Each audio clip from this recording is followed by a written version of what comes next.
All right. Thank you, everyone, once again for joining us for the Discovery Educator Network Summer Institute podcast. We're here, episode 4.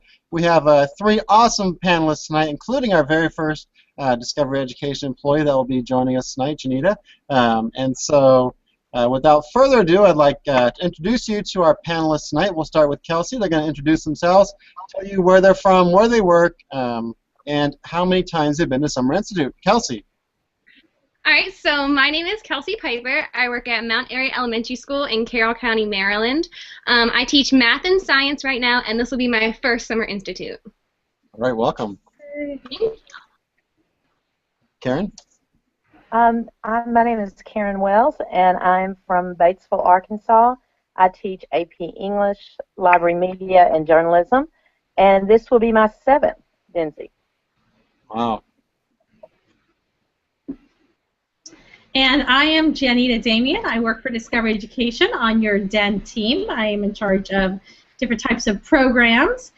And you know what? I've been to every DEN Summer Institute except for the one I had to miss because my son was born during the week of one of the institutes. So I don't remember how many there have been now. 8 or 9?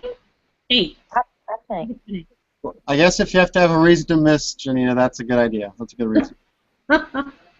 All right.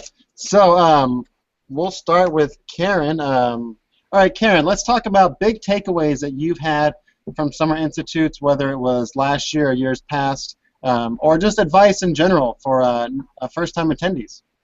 All right. I think the best advice I can give if you go to DEN Summer Institute is to become involved. I didn't do that the first couple of years and regretted it and did not take away as much as I needed to take away. So for the last couple of years, I've just made it a point to make sure that I've become involved in every activity, whether it's one of just anything, and meet everybody that I can meet because they all add to my circle of friends that I have to help me through the rest of the year. All right. Jannita? I would think not to be too overwhelmed. So for the newbies, I recommend just taking a couple deep breaths and getting a lot of sleep before you arrive. It can be a little bit overwhelming. Sometimes when you come from your district or you come from your individual school site, you might be the only one that's really trying technology and doing different things. And you're coming together with some of the greatest minds in education, and it's so exciting it can be somewhat overwhelming. So just use the rule of 1. Take away one thing every day. And for those members who have been there 2, 3, 4, 5 plus years, I know there's a tendency, it's like a big family reunion. And so, Kellsye, you're going to see that very shortly when you come in, people who are now not, they're more than friends, they're family. But I want to remind those folks to go into the sessions and learn too. I think there's a tendency to want to hang out in the hallways and just talk with the people we haven't talked to for a year, but save those conversations for the evening and really take advantage of all the different types of learning that go on. You know, Jannita, you really brought up a good point there about taking away one or, you know, just trying something. As an introvert, naturally introverted person, myself, it's hard sometimes to, in a large group, feel like you have nothing to offer or nothing to contribute, but everyone has something to offer, and everyone in the community is really good about welcoming everyone in and just connecting with you. So keep that in mind as a first-time attendee. All right, Kellsye, your turn. What is your overall biggest question you have about Summer Institute that some of our experts could answer for you? I guess the thing that I'm most nervous about, and this is going to be silly, is like the craft part. That's the part that's stressing me out the most.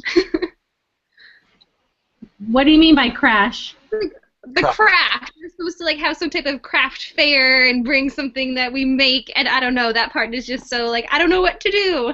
And then trying to think of things that I could bring with me that wouldn't be too much material or supplies. I don't know. That's the part that's I'm stuck on right now. Jannita, you have any answer for that? I think sometimes it really comes down to best practice. So I think a lot of times people want to show the best app or the newest tool. I'm really interested in hearing how you're using it and how you're using it to make a difference with your kids. So I think just make it, I think kiss it, keep it sweet and simple. and don't overthink it, and don't be afraid to share your ideas, because when you get in a group where a lot of people are really advanced, sometimes it's really great to hear from people who are new, who are just coming in this, to get their perspective, and to remember it at its simplest form. So just embrace it. Just go for it. Jannita, are you able to talk about the Maker Faire that's happening? No, that would be Porter. Is she one of your guests? At some point, yes. Okay. Just want to know if you could shed any light on that. So Kellsye, if nothing else, maybe bring a paper plate, cut a hole in it, put it around your neck, and add a bead to it. Instant artwork, instant craft right there. Got it. Yeah, Brandon, I would tell her not to worry much about the costumes and the Maker Faire. Those are all fine things to do and fun things to do for us to get to meet and greet each other. But really just concentrate, like Jannita said, on making sure you're attending all the sessions that you can. It's amazing what you will learn while you're in the sessions. Okay, good. Karen, thank you for that segue. I was going to talk about the music night, dress-up night. Any ideas for costumes out there yet from anybody? We're not telling right now. We're just going to keep you in the dark, Kellsye. Okay. We just say sleep now. No. People really do, especially those people who've been there for a few years. You'll know those more tenured Den stars, because they're going to take the costume night really way too seriously. It gets a little competitive and a little crazy. And there will be people on the outside looking like, what Kool-Aid are these people drinking? Like, this is not normal. But by the end of the week, I guarantee you'll be gulping that Kool-Aid too. So, yeah, the costume, I think people are still probably thinking about it, Brent. So we still got a month to go, right? Hey, I threw mine together at the last second last year. Yeah. But then you got people like Allison Schleedy who made an actually working camera, a digital camera. She built this camera out of a big cardboard box and made it, through the wonders of technology, made this camera work, and she's going around taking pictures of people. So with that, my Kellsye, good luck. No pressure. All right. Has anyone been to Tennessee? Oh, I have. Karen, what do you have to tell us about Tennessee that you know about? Tennessee's a lot like my home state of Arkansas. It's going to be hot, a little humid, but I'm sure we have air conditioning, so we'll be fine there. Be prepared for all kinds of country music and barbecue. That's what I think about when I think about Tennessee. That sounds like so much fun. All right, Jannita, have you been to Tennessee? I have been to Tennessee. I don't think I've ever been to Nashville, but I've been to Memphis. I was actually in Memphis a couple weeks ago when the Prince was there. Missed him by a few blocks. Memphis is great. I love all the southern states. So welcoming and friendly, and I look forward to whatever night everybody's singing karaoke, because I'm sure it's going to get wild and crazy with all those country songs. All right. Yeah, that's one of the things that we were talking about a couple episodes ago was the heat. It is going to be humid, so make sure you bring clothes for that weather. And comfortable shoes also for those of you watching, because you never know how much walking you'll be doing back and forth to between the dorm and the conference room. So yeah, Kellsye, go ahead, Jannita. It's a casual experience. It's not, business or anything, like jeans and shorts, and just be comfortable. That's such a great tip that hasn't been brought up yet, the attire. So thank you, Jannita, for sharing that, to make sure you have nothing that impedes your learning, like a suit and tie. Not that I would wear that. No. Just dress. But I would also recommend that you bring a nice set of pajamas, because you never know when somebody actually push a button around 11 o'clock at night, which will send everybody in the dorm out to the parking lot. So make sure your pajamas are cute also, Kellsye. Yeah. Oh, wait, Brandon's not going to be there this year. Oh, you don't have to worry about that. I'm sorry. Yeah, I might have people that I'm having do that for me this year. Okay. Never know.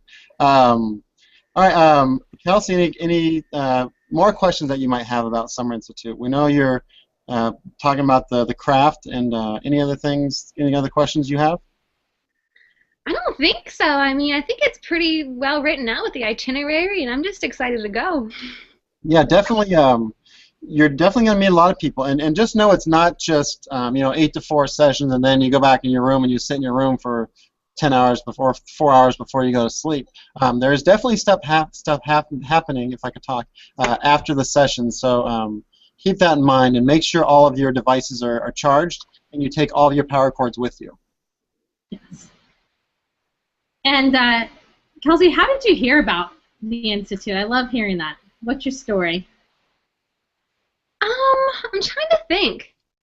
I think one of the technology people in the county had heard about it and said like they thought it was going to be in Nashville. They knew it was named after a show, so they weren't too sure. And then it kind of came out, and I saw it on the Discovery homepage, and so I was just like, that sounds really cool. I'll try and see if I can get in, and then I did. So just kind of word of mouth, and then seen it on the site too. Perfect. And Karen, how did you first get into the Summer Institute? How did you first hear about it? The first one I went to was a regional institute back in the day when we did regional institutes in Dallas. And it was right after my son had gotten married, so I thought I was going to have all this free time and be kind of lonely at home and stuff, and I needed extra push in my career at that time, and went to the Summer Institute, or the Regional Institute in Dallas, and just fell in love with the PD. They're the best PD you'll get anywhere.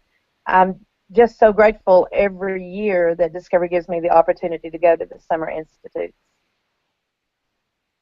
It really is the best PD getting. Kellsye, you might not even understand what's happened until 8 months down the line, where you're sitting there thinking, yeah, this is what I have now because of the Summer Institute, because of Discovery. I mean, I've connected with classes all across the United States and Canada that I never would have had the opportunity to if it wasn't for Discovery. So you'll be sitting there in class, you'll do something, and then you'll realize, oh, I learned that at Summer Institute. I didn't even know I learned that, but it was somewhere in the back of your mind or something you heard. So it's just those small takeaways to be looking out for. Right, I find myself a lot of times saying, if someone has a question, well, I'll ask my friend in Maine, or I'll check with someone I know in North Carolina, or ask Tara Lee in Canada. And it amazes me how many people all around the country that I know because of Discovery. Karen, were you part of the Von Trapp clan? That's right, and that's why we're not telling our costumes right now. I told you, Kellsye, some of them take it really seriously. Right. All right. Anyone have anything to add or anything to look forward to or anything like that? Yep. I would just like to encourage everyone, whether this is your first institute or your 9th or 8th institute, to really think about, one, where you're at currently with your use of technology. I'm actually, a few days before you all arrive, we're doing a principal summit. And so I'm actually prepping for that. We're bringing 50 principals in from all around the nation. And we're going to be looking at a model that's becoming very popular. I'm hearing a lot about it in education today. It's called the SAMR model, S-A-M-R, SAMR. And it really has you time to take a moment to reflect on how you use technology to help students learn in your classroom. And so there's not one level of it that's bad. It's just exactly where you're at. And then as you're going through the sessions, keep that model in mind. Or actually, I would take a template with me and write in the alongside of it what you're learning that can help you advance through that model, that SAMR model. So it's S-A-M-R, the SAMR model, and you could Google it. There's lots of great infographics out, and there's a video called SAMR in 2 minutes, I think, that talks a lot about it. But just a time for reflection before, and then an action planning session afterwards to make sure that you are kind of progressing to teach above the line. So that's my advice for the newbies, Kellsye. And again, I just want to, and for any newbie that's watching, I know I can't tell you how many newbies I found really almost hyperventilating or crying in the corner because they feel so overwhelmed by all the great sharing. And I just want you to know, Kellsye, you have a lot to offer this group. You've already proved that through offering the SOS last week, and so don't be afraid to share exactly what you're doing, because that's exactly what somebody else needs to hear. So I look forward to meeting you in person, Kellsye. And Karen, I'm going to give you a big hug when I see you too, because it's going to be like a family reunion. And Kellsye, don't forget to ask for help if you need help. That was something that I was a little shy about doing. And people want to help if you ask for help. So be sure and do that. And no one thinks that you don't know what's going on. You always feel like that yourself, that maybe I should already know that. But just ask. People will help. And I just want to say thank you, Brandon, for putting this together. It's great to see the faces and helps build the anticipation of the week. And we will miss you, Brandon. Well, we'll send lots of pictures. I will miss you all as well. And I just want to thank Discovery Education for putting on the Summer Institute once again this year. It's just a great place, as everyone's been saying. The best PD you're going to find around. So thank you, Discovery. Thank you to our panelists. Anyone else? Closing remarks? All right. Well, thank you all for joining us, and thank you all for watching, and we will see you next time on the Discovery Educator Network Summer Institute podcast.